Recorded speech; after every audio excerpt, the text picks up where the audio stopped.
This podcast is produced by Benchmark Education.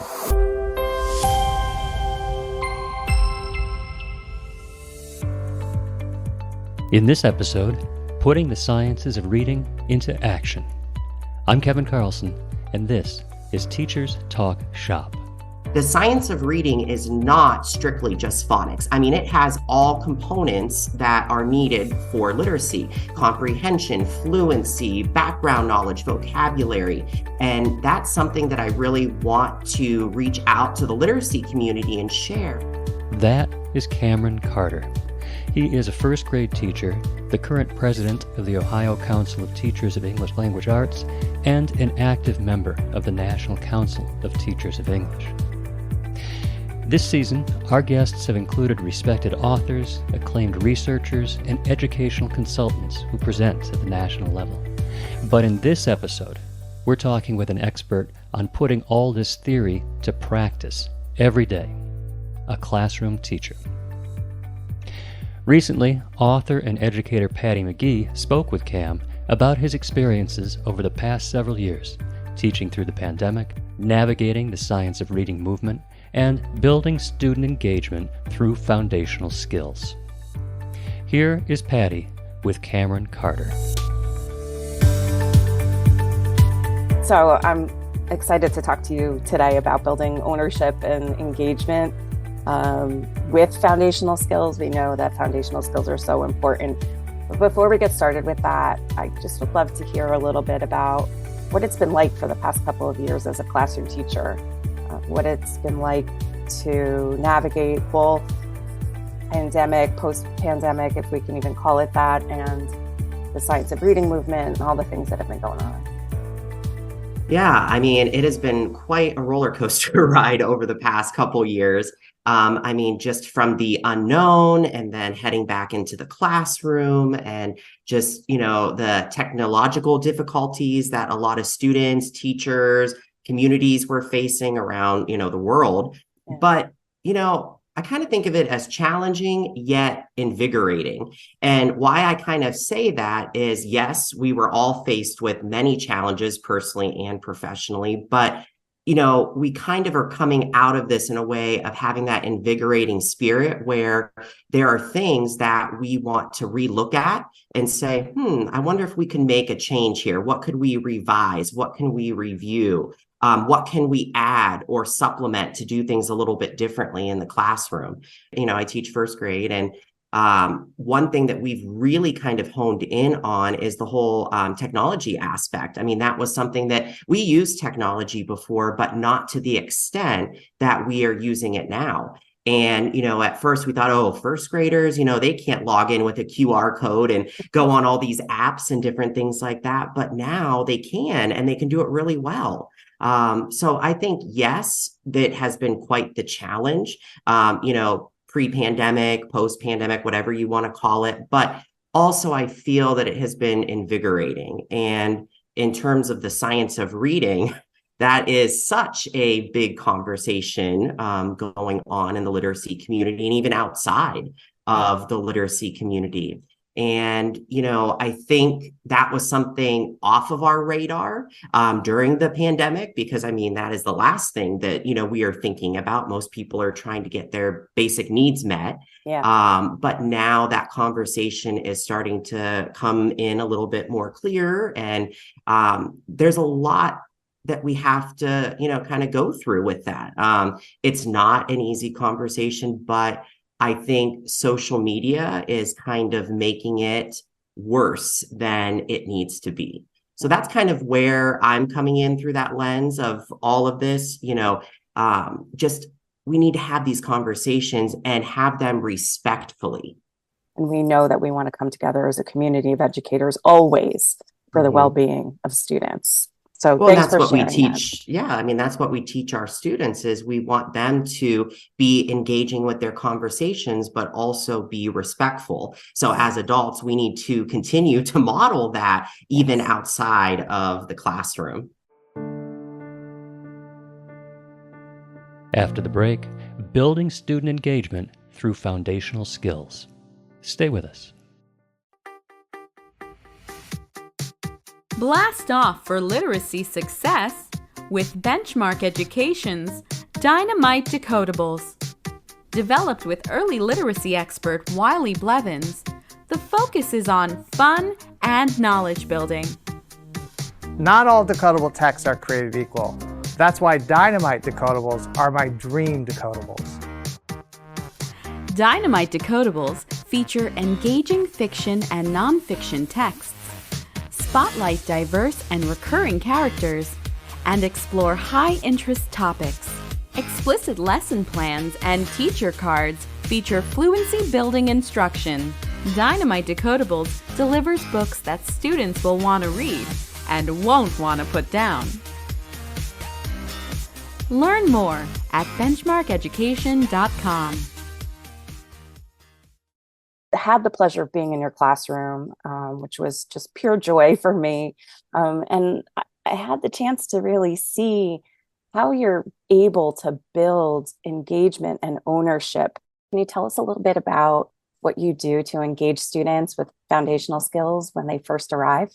I know you came in, I believe, in maybe April is kind of the time frame, or maybe May, I can't remember now, but a lot of those skills and transitions were, explicitly taught, through modeling throughout the year. So you came at a perfect time of the first grade year. But again, those are things that had to be very intentional with building that, throughout the first grade year. Mm-hmm. So I thought for our conversation today that I would kind of just walk us through a typical first day, day in first grade, and kind of how we go through engaging the kids with a lot of these important literacy topics that you mentioned.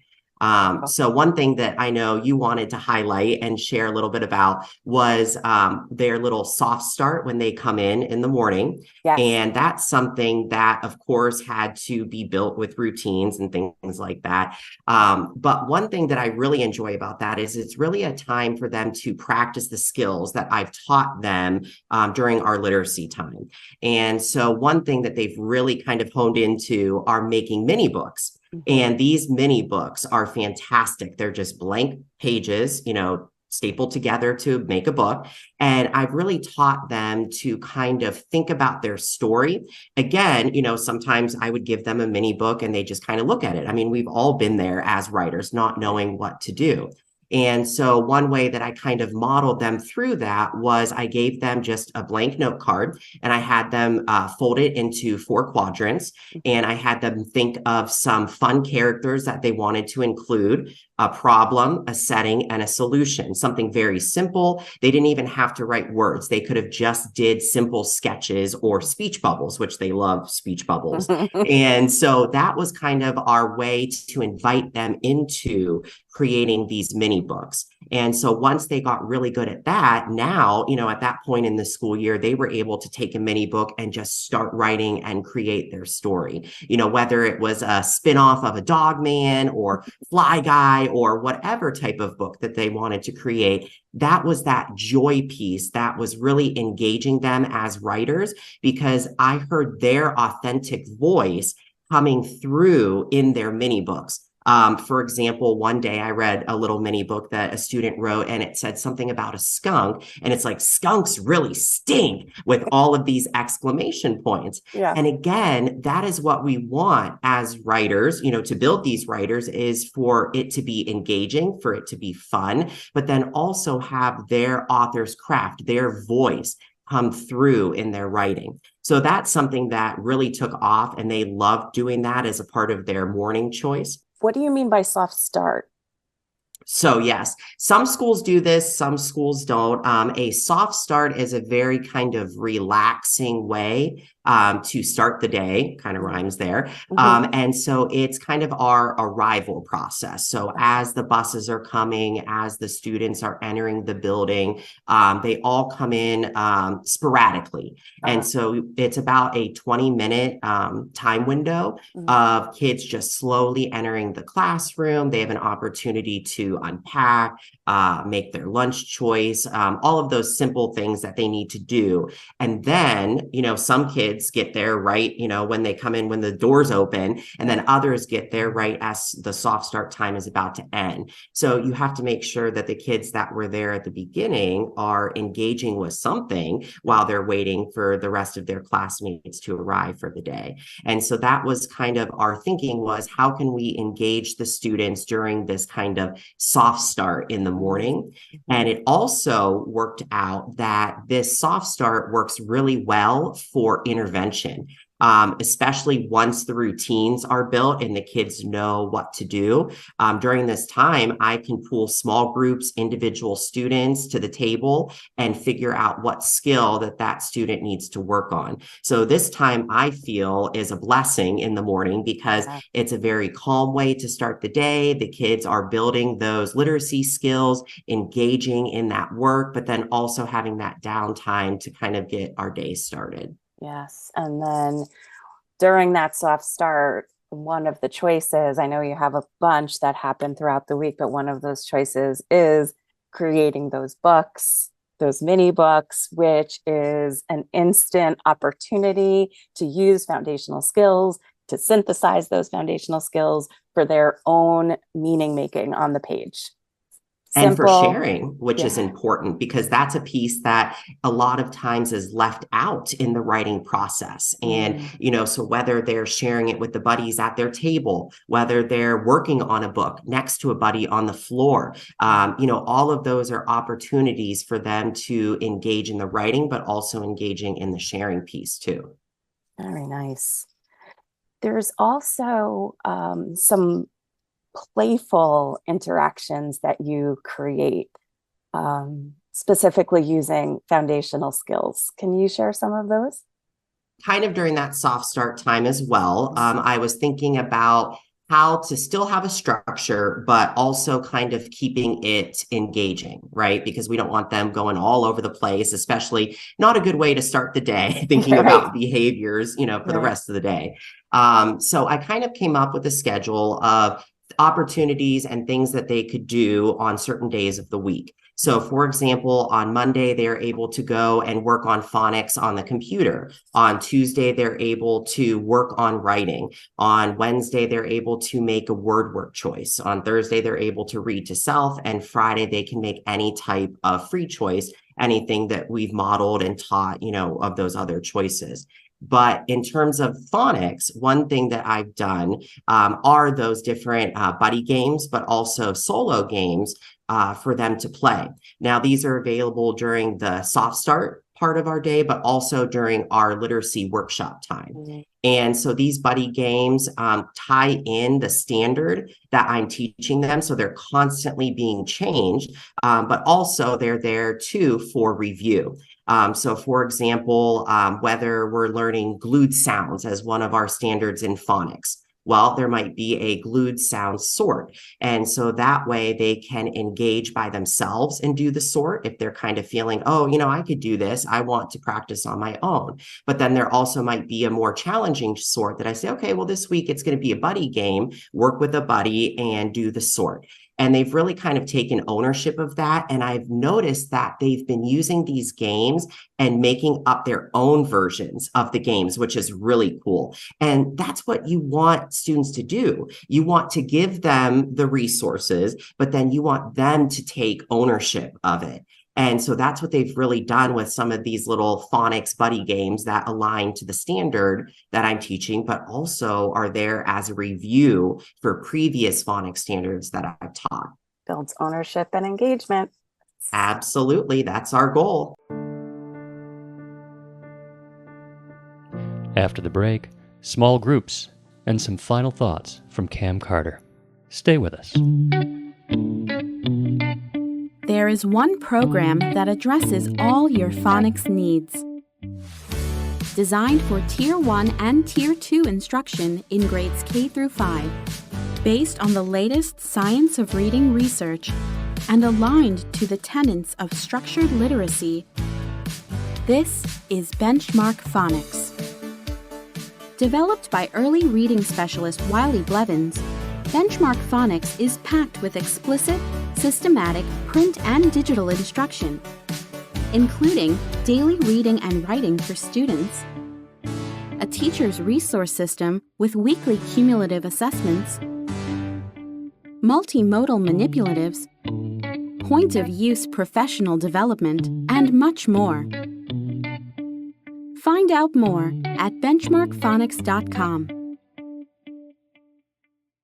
You had also shared with me in our nerdy teacher conversations that we tend to have a little bit about how you pull some small groups while some buddy things are going on. Can you tell us a little bit about that? Yeah, sure. So that's kind of part of our literacy workshop. And so during that time, I'm pulling small groups working on a specific skill. Now, for example, in my school, we use kind of a all approach where we actually look at the reader and the reader profile that sits in front of us to figure out what that student needs. And I think that is the most important part, because there is no one program, no one curriculum that is going to figure out what an individual student needs. There might be resources, there might be support, but not the actual skill that that reader needs. And so during that time, there are kids that are reading to self. And, I know there's a lot of controversy out there about, that explicit read to self time, but it's how it's intentional and engaging. So, for example, they might have one or two books that are books that they could read on their own, where they know most of the words on the page. But then there are also choice books, because we want them to have that engagement of making meaning, creating their own stories in their brain, right? And so that's one thing that they're doing. Another thing is they're working on those buddy games that I kind of explained earlier, based on the phonics skill. But really in that small group, I'm kind of tuning into what that individual reader needs, or if there's a group of them that have a certain skill that they need to work on. And one thing that I've noticed is, especially kind of thinking about the science of reading, is there's a lot of misinterpretation around that the science of reading is not strictly just phonics. I mean, it has all components that are needed for literacy: comprehension, fluency, background knowledge, vocabulary. And that's something that I really want to reach out to the literacy community and share, that the science of reading is not just a phonics-based approach. It encompasses the umbrella of all of those literacy components. And so when I'm in that small group, yes, I'm trying to build their alphabetic principle. I'm trying to really build, that phonics, but also you have to have all those other aspects of literacy. So we're talking about the book, we're making connections to the book. We're writing about our reading. We're building our fluency, because again, I've noticed that I have great decoders, but their fluency is lacking. And so that's something that I've really been working on, is building from the word level to the phrase level to the sentence level, but then also doing that not only with the phonics aligned sentences, but the students engaging with their own sentences that they create, because that's where that fluency piece is coming in, because they're attaching their own meaning, their own love, their own passion for that sentence or that word or phrase, whatever it might be. So that's kind of how that piece of our day looks, when some students are working alone, some students are working in buddies, and then those are things that I'm working on with that small group or just individual students at the table. Nice. I just hear that reciprocity of reading and writing, and how they are just mutually beneficial to one another. And first graders can do book reviews. My first graders, no matter what type of book that they're reading, they can give a book a number of stars, and they could say, I liked the book, I did not like the book, and give a reason why. So there is no reason why anyone should say, oh, well, they're not ready to write about reading in first grade. No way. They are ready, especially when they're giving their opinion about the book, which again, that's that whole meaning and engagement piece. So yeah. Absolutely. So with your soft starts and your books, all that writing your kids are doing, the different experiences they have across the week, the games and the play and the fact that they come up with their own rules, so to speak, for the different games, the grouping that you're doing, the writing and the reading, so clearly connected to one another. That really builds ownership and engagement. So, and I know that they are really taking ownership of it. And how I know is kind of during those transition times when they are doing brain breaks, I see them engaging in these tasks on their own. I mean, they don't have to go over and work on their mini book. I mean, they could be up, dancing to the Go Noodle. yeah. But those are things that they choose to do because they've built that love and passion for learning and for doing whatever they were working on. And that's what we want. Again, Yes. It's all about building that engagement to take ownership. And that is what we want to see in the classroom. That's for sure. Fantastic final words. Thanks, Cameron. Absolutely. Thank you for having me. Thank you, Cameron Carter. Thank you, Patty McGee, and thank you for listening to Teachers Talk Shop. You heard Cam talk about how he uses small groups in his classroom. I want to tell you about a new product that supports small group phonics instruction, Startup, Build Up, Spiral Up Phonics. It features explicit phonics lessons with spiral review built on the science of reading research and tenets of structured literacy. It comes with 100 grab-and-go skills bags across grades K to 2+ that support multiple school needs and deliver tailored, student-centered instruction. There are engaging and beautifully designed decodable readers created with phonics expert Wiley Blevins. Diagnostic and cumulative assessments allow teachers to pinpoint individual needs, and flexible pacing lets teachers accelerate instruction as students progress. All that to support small group phonics instruction. Startup, Build Up, Spiral Up Phonics. To learn more, visit benchmarkeducation.com. Throughout this season, we talk with leading literacy experts to explore current understandings and nuances of teaching and learning literacy. Our aim is to present a 360-degree view of literacy that positions us to address the needs of all students in today's classrooms. Thanks for listening. For Benchmark Education, I'm Kevin Carlson.